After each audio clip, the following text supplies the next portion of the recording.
C'était quoi ton expérience du deuil? Moi, ce que j'aimerais parler, au-delà de la perte des personnes qui nous sont chères, c'est de leur vivant, en fait. Tu sais, quand il y a une perte d'autonomie, et voire même un changement assez radical de personnalité, Oui, c'est finalement, c'est ce qu'on appelle le deuil blanc, tu sais. C'est quand tout à tu fait. ne retrouves pas les personnes que tu as aimées, qui t'ont soutenu, qui t'ont élevé. Je me suis retrouvée à m'occuper de 2 personnes en perte En perte d'autonomie. d'autonomie, ouais. Moi, j'habitais juste en dessous.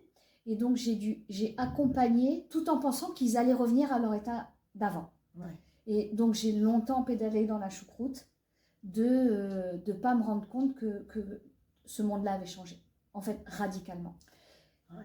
Et c'est grâce à des personnes, tu vois, qui accompagnent. Il y a beaucoup de personnes qui accompagnent les accompagnants. C'est Hein. d'ailleurs très important, les amis, je vous l'avais dit dans mes précédentes vidéos. N'hésitez pas à vous faire accompagner, que ce soit par des professionnels, mais aussi par un entourage, qu'il soit familial, amical, qui potentiellement peuvent vous apporter un soutien. C'est vraiment important.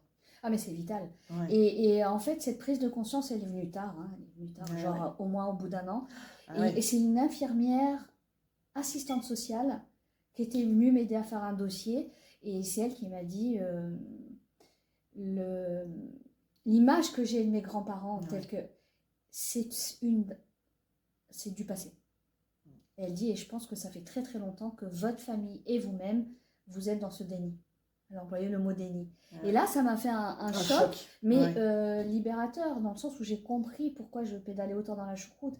Ouais. Au-delà de l'accompagnement, qui est fatigant, hein, tu sais, le dévouement.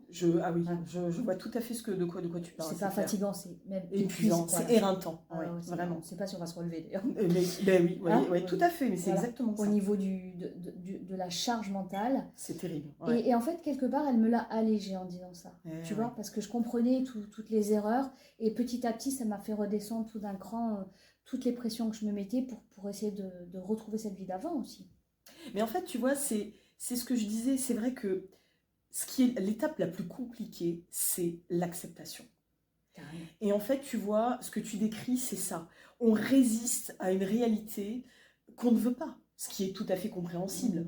Ce sont des personnes qu'on aime, qui nous ont soutenus, qui ont été aussi nos piliers. Et ça, c'est très intéressant ce que tu amènes. C'est-à-dire que on était la petite fille ou la fille d'eux.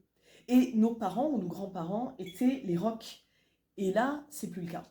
Et donc là, en fait, c'est un double deuil pour moi. C'est-à-dire que le deuil de ce qu'ils étaient, et le deuil de la petite fille, la petite Sabine ou la petite Donatella, ou peu importe, face eh bien justement aux aînés.